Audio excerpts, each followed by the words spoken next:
Hello friends, welcome back to my channel. So in today's video we will take some very important name reactions, and these all reaction will take to the generation of double bond, right? Carbon carbon double bond. So first we will take Peterson elimination reaction. So Peterson elimination reaction is basically observed in beta hydroxysilanes, right?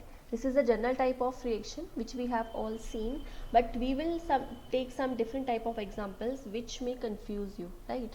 So first we will take the general mechanism, that whenever you have this type of beta hydroxysilane, there is elimination of this trimethylsilyl group and this OH group, right? But the elimination process depends on the presence of base or you have acid. Under basic condition, there is syn elimination of trimethylsilyl group and OH, and under acidic condition, either you have this BF3 or you have protonic acid, it will show anti-elimination of these two groups, right? So first we will take this under basic conditions. So we can easily see that this trimethylsilyl and OH, both of them are on the same side in this case, so we can easily remove them. So both of them are in the same side, so we can remove it, right? So when we will remove it, we will get this type of arrangement, right? These two propyl groups are anti to each other, so it will give me E-alkene. This is also possible that in example they may give you this trimethylsilyl group above the plane or this OH below the plane, right, in the opposite direction. So you have to rotate the groups to place them in same direction, then only the syn elimination can be possible. For example, in this case we are going to do acidic elimination. So under acidic condition, anti-elimination is required. So these two are not anti to each other, so we have to rotate these two carbons, this one, suppose 1, and this 2. So first we will rotate this carbon number 1. So we will again apply the same thing, that this propyl group is suppose on below side, and because this trimethylsilyl on above the plane side, so we will place it on right hand side and this proton on the left hand, right? Now we will place this trimethylsilyl group in the position of this propyl group. So this propyl group will come here and proton will take the place of this trimethylsilyl group, it will come, right? So we can write down it like this. Similarly, we will rotate this carbon, so we will place this OH in place of this propyl, right? So when you will do the elimination of this trimethylsilyl group and this OH, you can see that these two R group, these two alkyl groups are on the same side, both are below the plane, right? When both are on the same side means you will get Z alkene. Okay, so this one is very simple form.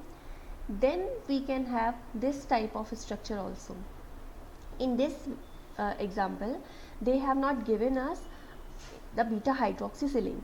We have to first synthesize it, then we will do Peterson elimination reaction. So this is also possibility.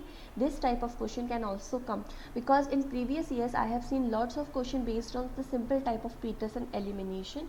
So there are lots of chances that in future you may have such type of questions in which you have to generate first beta hydroxysilane, then you will do Peterson elimination. So suppose we have this type of example. So in this case they can give you a trimethylsilane carbanion, this part, right? This one can be given as carbanion, and then you have to attack this part on this aldehyde part, right? This is propanaldehyde can be given, and then you have to attack it. So simple one is this. And the second possibility is this trimethylsilane carbanion can be present in form of Grignard reagent, because this part can be written as like this. So this is also carbanion. So this carbanion will attack on this carbon, this bond will shift here, right? So right, we will get this one. After this shifting of bond, we will get here OH, and this whole part will attach on this carbon. So this is your beta hydroxysilane alpha carbon, this is alpha carbon, on beta carbon you have this OH, so this is beta hydroxy trimethylsilane. So you can easily do Peterson elimination reaction here. Suppose I am using this KH, so this part will be removed, right? This will be your final product. So this is one possibility. Second possibility is that you have to first synthesize Grignard reagent, then you will use a carbonyl, then last you will do the generation of beta hydroxysilane, and then you can use it in Peterson elimination reaction. So first we will synthesize Grignard reagent. We have here magnesium and ether, right? So this magnesium will be inserted here. So what we will get?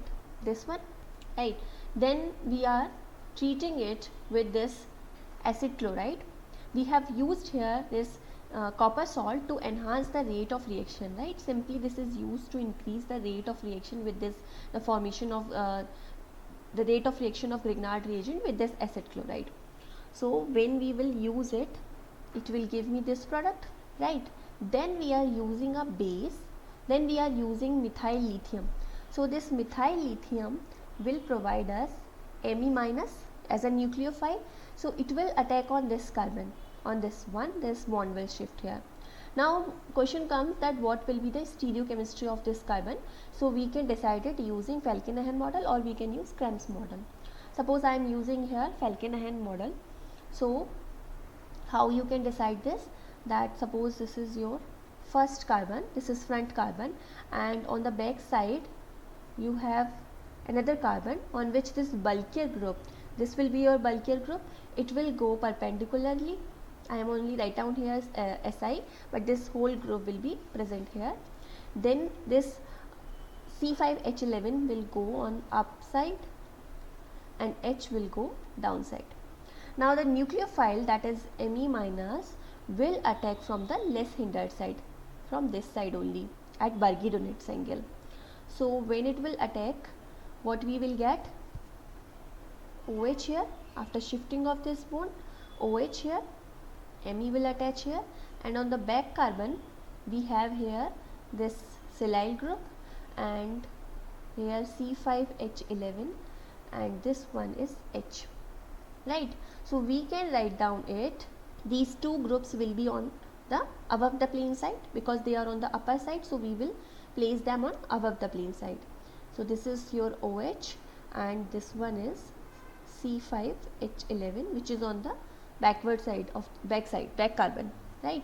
And on front side, front carbon, we have C4H9, which is on the below side, so it will go below the plane, and on the back side carbon we have H, right? So in this way we have here we have generated here beta hydroxysilane, but if we want to do Peterson elimination, we have to rotate this carbon to place this silyl group in the above the plane side. If we are doing elimination in presence of some base, then we have to place it on the above the plane side to get syn elimination, right? Or if we are doing in presence of some acid, then we have to place it below the plane side to get anti-elimination.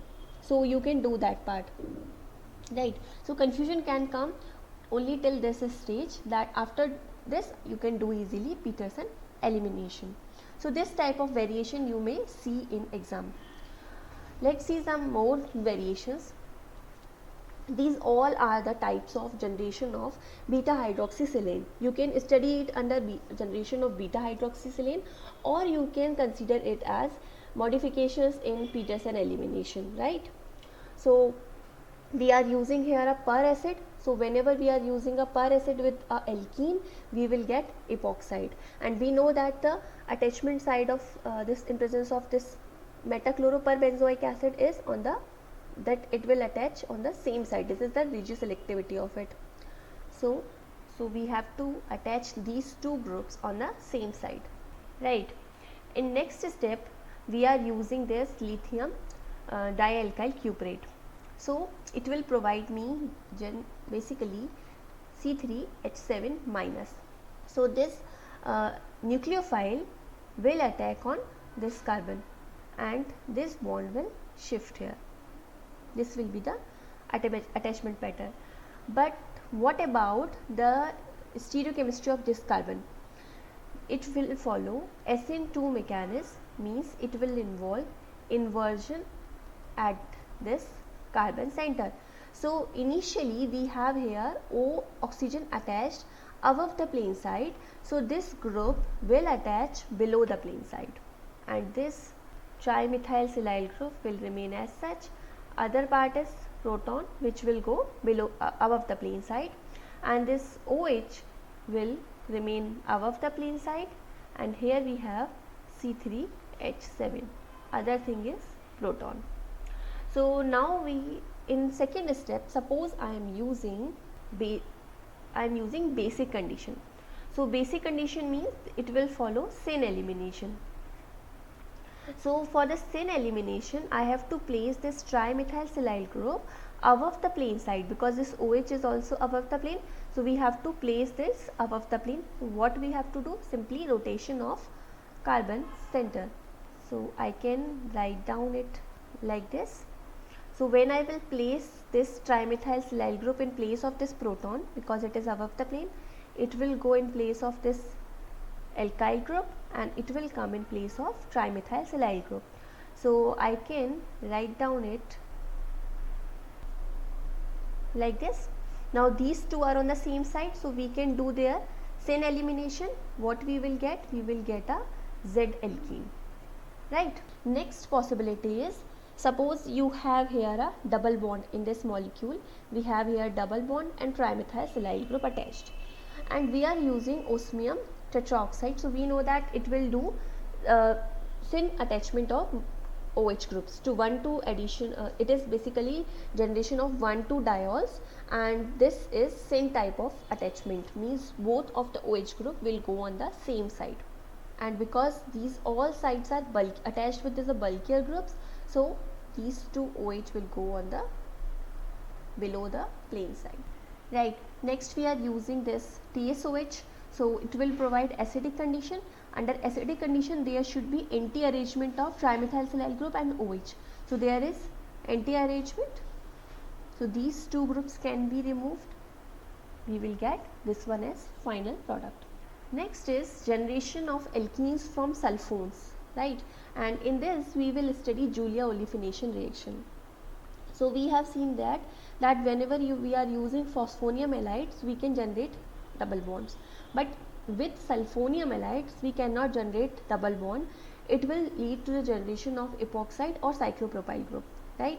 And if you want to study about this sulfonium halide, you can study Claydon book summary, my Claydon book summary, and in that the chapter number 27 is about this sulfonium halide, so you can watch that reactions there. So here we will understand what is Julia olefination reaction. So first we will see that what are the conditions required for the Julia olefination reaction. First is that this elimination requires some reducing agents, and generally sodium amalgam is used. Second condition is that in this type of reaction, you need this type of elimination reaction, you need sulfonyl group, right? There is sulfonyl group present, but adjacent to this sulfonyl group we need a leaving group. These leaving groups can be acetate, benzoates, or other type of leaving group can also be possible, right? So we will see this example. So first we are using a base butyl lithium, so it will remove acidic proton from this position.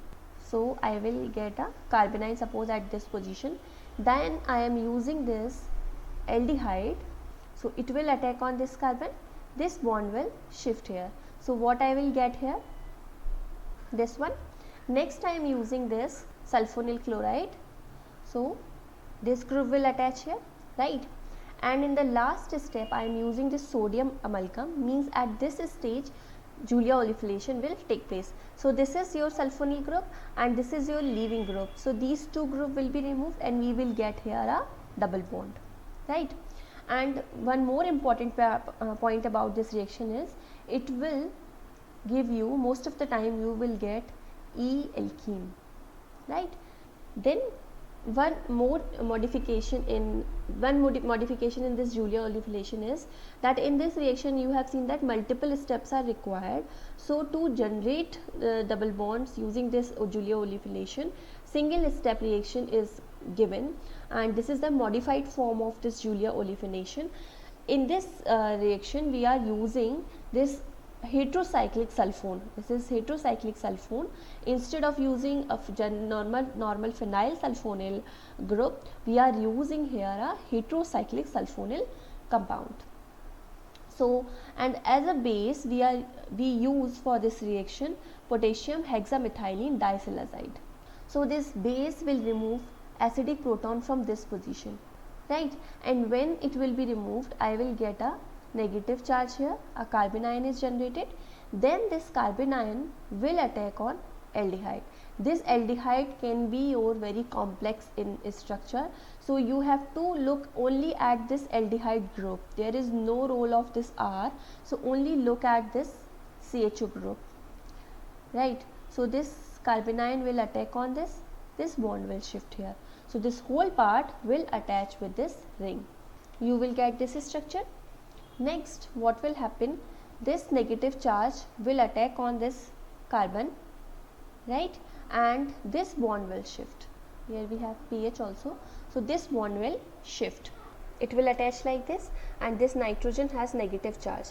In next step, what will happen?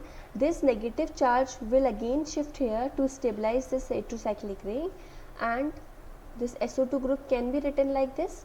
So this bond will shift here, and this bond will shift on oxygen. So what you will get? This one. Next step will be this bond will shift here, this will shift here, and it will shift here. So you will get a double bond at this position, and this SO2 will be removed. This oxygen will attach with this heterocyclic ring with double bond here, and you will get this alkene. And this reaction will also give you E-alkene, right? Next we will take Ramberg-Backlund reaction. So this reaction is shown by alpha halo sulfones, right? So here I have this sulfone. Sulfone is what? That this is your sulfide. This type of group is your sulfide, and when you attach one oxygen here, it will become sulfoxide, and when you will attach two oxygen, it will become sulfone. So this is your alpha halo. At alpha carbon you have halogen attached, so it is alpha halo sulfone. In addition to that, you also need a alpha dash carbon on which one proton is attached for this reaction. This is also a requirement of this. So if you are using a base, what you will get? This proton will be removed. You will get negative charge here. This negative charge will attack on this carbon, and this halide will be removed. So you will get this type of structure. It is called episulfone, and I have written R in this Wiggy form because the stereochemistry of this R is not assigned. This reaction can give you mixture of E and Z alkene, right? Stereoselective reaction, so it can give you E or Z alkene, and the amount of major product or stereochemistry of major product depends on the type of structure of your E sulfone. So we will discuss about that a little bit later. First understand the mechanism. This SO2 will be removed, right? It is a pericyclic type of reaction, and you will get alkene here. Next is, this one is intramolecular type of Ramberg-Backlund reaction. So in this case again we are using a base. So this base will remove a proton from this position. So I will get a negative charge here. It will attack on this carbon, and Cl will be removed. We will get this type of reaction. Then again this SO2 will be removed, and we will get double bond at this position, right? This will be your structure. Then what about the stereochemistry? Generally what is seen that when you are using a weak base, you will get Z alkene, right? This is your general concept about this. There is no restriction about this rule.